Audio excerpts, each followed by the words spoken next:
Halo semuanya, selamat datang di ruang kelas.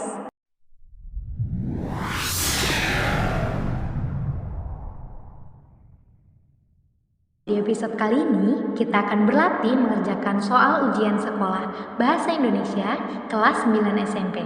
Akan ada 20 soal terpilih yang harus kamu jawab. Kamu diberi waktu 5 detik untuk menjawab soal.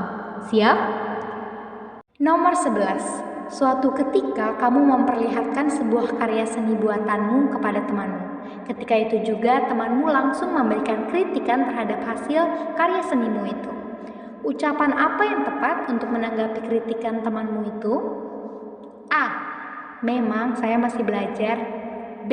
Begini-begini juga karya seni, kamu jangan mengejek. C. Kamu bisanya hanya mengkritik, karyamu mana? Atau yang D. Terima kasih atas sarannya, semoga saya bisa memperbaikinya.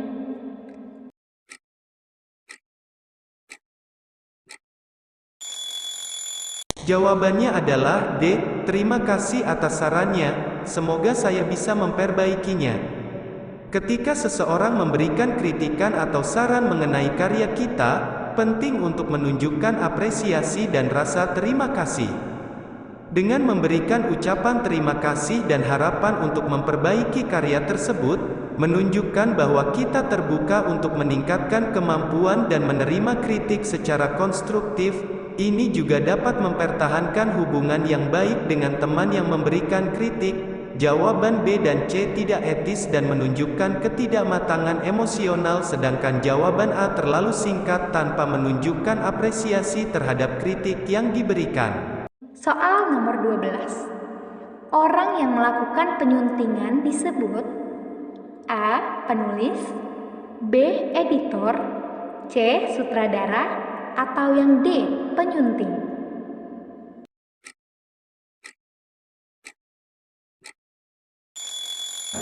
Orang yang melakukan penyuntingan adalah B. Editor. Penyunting atau editor adalah seseorang yang memperbaiki, mengoreksi, dan memperbaiki sebuah karya tulis atau naskah, baik itu buku, film, artikel, atau karya lainnya, dengan fokus terutama pada tata bahasa, tata tulis, tata letak, dan konsistensi keseluruhan karya tersebut. Sementara itu, penulis adalah orang yang menulis atau membuat karya asli. Sutradara adalah orang yang bertanggung jawab dalam mengarahkan sebuah film, mengatur adegan dan koordinasi antara para pemainnya. Soal nomor 13. Berikut ini, manakah yang menyatakan kata tidak baku? A. Kurban, B. Fiksa, C. Vitamin, atau D. Eksak?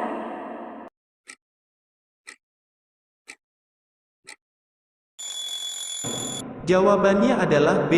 Fiksa. Kata fiksa adalah contoh kata tidak baku, sedangkan kata kurban, vitamin, dan eksak adalah kata baku yang sering digunakan dalam bahasa Indonesia. Kata tidak baku atau tidak berstandar adalah kata yang tidak lazim digunakan dalam bahasa Indonesia dan biasanya lebih merupakan bentuk slang atau bahasa gaul. Sebaliknya, kata baku adalah kata-kata yang diakui dan dapat diterima secara luas oleh masyarakat sebagai bentuk yang telah diatur dan standar dalam penggunaan bahasa Indonesia. Nomor 14. Wahai muda, kenali dirimu, ialah perahu tamsil tubuhmu. Tiadalah berapa lama hidupmu, ke akhirat jua kekal diammu.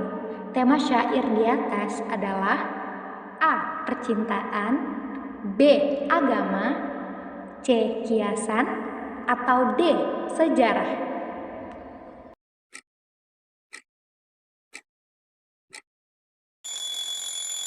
Tema syair di atas adalah B. Agama. Syair tersebut menyajikan pesan yang berhubungan dengan agama dan kehidupan akhirat, menunjukkan bahwa hidup kita relatif singkat dan kehidupan kita di alam akhirat yang sebenarnya adalah yang kekal. Pesan tersebut mengajarkan nilai-nilai keimanan dan mengingatkan pembacanya agar selalu mengenal diri sendiri untuk menyadari tujuan hidup sebenarnya. Tema cinta, kiasan, dan sejarah tidak relevan dengan isi syair tersebut. Soal nomor 15. Perhatikan dan bacalah paragraf di bawah ini untuk menjawab soal nomor 15 dan 16. Petugas pengelola pariwisata Taman Seroja memprediksikan terdapat sekitar 27.000 pelancong yang datang ke tempat ini pada saat liburan akhir semester di tahun ini. Prediksi ini tentu saja tidak berlebihan karena berkaca pada jumlah pelancong yang datang pada saat musim liburan di tahun lalu. Dalam rangka menambah minat dan daya tarik pelancong, petugas pengelola akan mempersiapkan beberapa item hiburan baru seperti misalnya wahana air, pertunjukan musik, sulap, dan masih banyak lagi. Pertanyaannya, gagasan utama pada paragraf di atas ialah A. Adanya tambahan wahana air di tempat wisata Taman Seroja. B. Prediksi peningkatan jumlah pelancong pariwisata Taman Seroja di tahun ini. C. Taman Seroja adalah tempat wisata terbaik di Indonesia. D.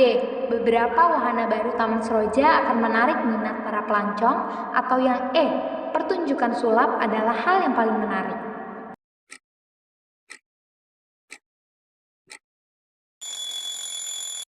Gagasan utama pada paragraf di atas adalah B. Prediksi peningkatan jumlah pelancong pariwisata Taman Seroja di tahun ini. Paragraf tersebut membahas tentang prediksi jumlah pelancong yang datang ke Taman Seroja pada saat liburan akhir semester di tahun ini dan memberikan alasan bahwa prediksi tersebut tidak berlebihan karena jumlah pelancong pada tahun lalu juga cukup banyak. Kemudian, ada penjelasan bahwa petugas pengelola akan menambah beberapa item hiburan baru untuk menarik minat pengunjung. Oleh karena itu, pilihan jawaban B adalah gagasan utama pada paragraf tersebut sedangkan pilihan A, C, D, dan E tidak menangkap pokok bahasan utama. Soal nomor 16. Pembicara 1. Kesadaran masyarakat tentang pentingnya menjaga lingkungan harus ditingkatkan. Sekarang, dampak negatif dari perilaku seenaknya mulai terasa. Pembicara 2. Ya, isu global warming atau pemanasan global bukan sekedar wacana, tetapi sudah terasa dampaknya, seperti peningkatan air pasang laut dan suhu udara yang semakin panas. Pertanyaannya, isi pembicaraan dalam dialog interaktif tersebut membahas masalah apa? A. Kesadaran masyarakat. B. Dampak lingkungan. C. Upaya pencegahan. Atau D. Upaya penyuluhan masyarakat.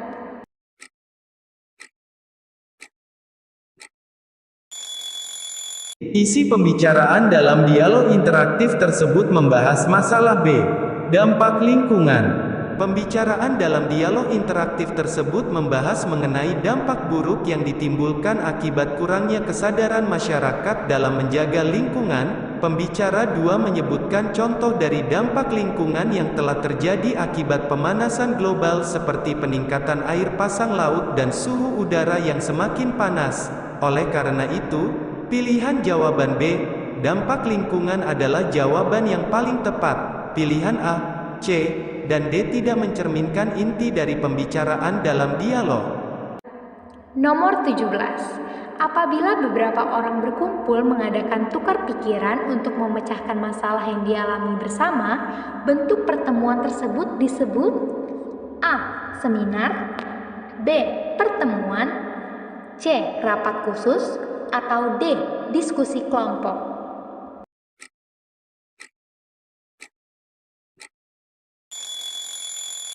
Jawabannya adalah D. Diskusi kelompok. Bentuk pertemuan di mana beberapa orang berkumpul untuk bertukar pikiran dan memecahkan masalah yang dialami bersama dikenal sebagai diskusi kelompok.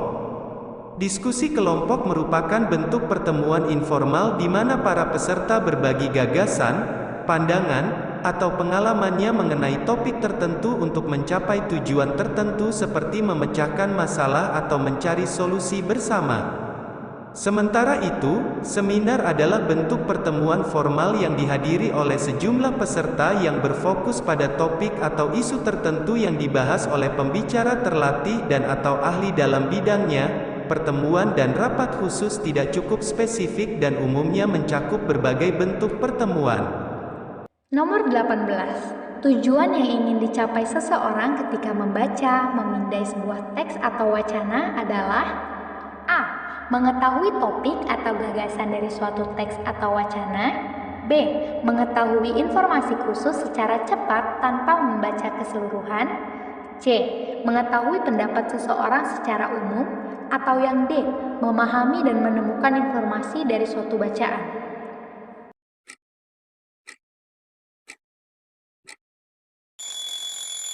Jawabannya adalah B. Mengetahui informasi khusus secara cepat tanpa membaca keseluruhan. Membaca memindai atau scanning adalah teknik membaca cepat untuk menemukan informasi khusus atau detail tertentu dengan cara mengamati bagian teks atau artikel tersebut untuk mendapatkan suatu informasi tertentu tanpa membaca keseluruhan teks atau artikel. Teknik scanning digunakan ketika seseorang hanya ingin mengetahui informasi spesifik dari suatu teks, seperti mencari kata kunci, nomor, atau data statistik. Oleh karena itu, jawaban B, mengetahui informasi khusus secara cepat tanpa membaca keseluruhan adalah jawaban yang paling sesuai untuk tujuan membaca memindai. Nomor 19. Banjir yang melanda sebagian besar wilayah Jawa Tengah dan Jawa Timur belum juga surut.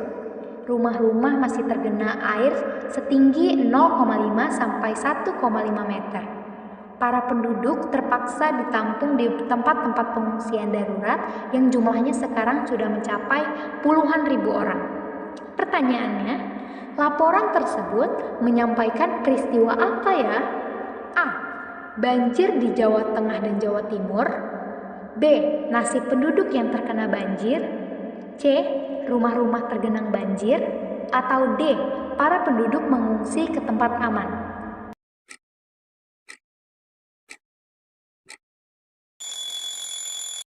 Laporan tersebut menyampaikan peristiwa A. Banjir di Jawa Tengah dan Jawa Timur. Laporan tersebut memberikan informasi tentang belum surutnya banjir yang melanda sebagian besar wilayah Jawa Tengah dan Jawa Timur. Laporan ini juga menjelaskan bahwa rumah-rumah masih tergenang air yang cukup tinggi dan penduduk terpaksa mengungsi ke tempat-tempat pengungsian darurat yang sudah mencapai puluhan ribu orang. Oleh karena itu, jawaban A, banjir di Jawa Tengah dan Jawa Timur adalah peristiwa yang disampaikan dalam laporan tersebut. Kita ke soal terakhir nomor 20. Wahai Ananda teguhkan hati, bertanggung jawab ke tengah ke tepi, menjunjung sumpah menepi janji, supaya hidupmu tiada terkeji. Pertanyaannya, pernyataan yang tidak sehubung dengan syair tersebut adalah A. Terdiri atas 4 lirik. B. Mengandung pesan moral agar kita selalu menepati janji. C. Pola rima dalam bait tersebut A, atau yang D, 2 lirik pertama sampiran dan 2 lirik terakhir memuat isinya.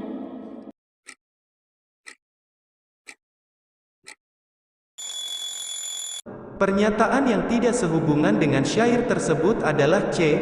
Pola rima dalam bait tersebut A. Pola rima dalam bait tersebut bukan A, melainkan juga pola rima pada syair tersebut adalah AB. Pernyataan lainnya sehubungan dengan syair tersebut. Syair tersebut terdiri dari 4 baris atau bait, juga mengandung pesan moral agar kita selalu menepati janji, dan 2 bait pertama berfungsi sebagai sampiran, sedangkan 2 bait terakhir memuat isi dari pesan yang ingin disampaikan. Oleh karena itu, jawaban yang tepat adalah C. Terima kasih telah mengikuti latihan soal Bahasa Indonesia kelas 9 di ruang kelas hari ini. Dari setiap soal dan jawaban yang telah kita bagikan tadi, semoga dapat memberikan wawasan baru untuk kalian ya. Jangan lupa untuk subscribe channel Ruang Kelas dan komen materi latihan soal apa yang harus kita bahas di next episode.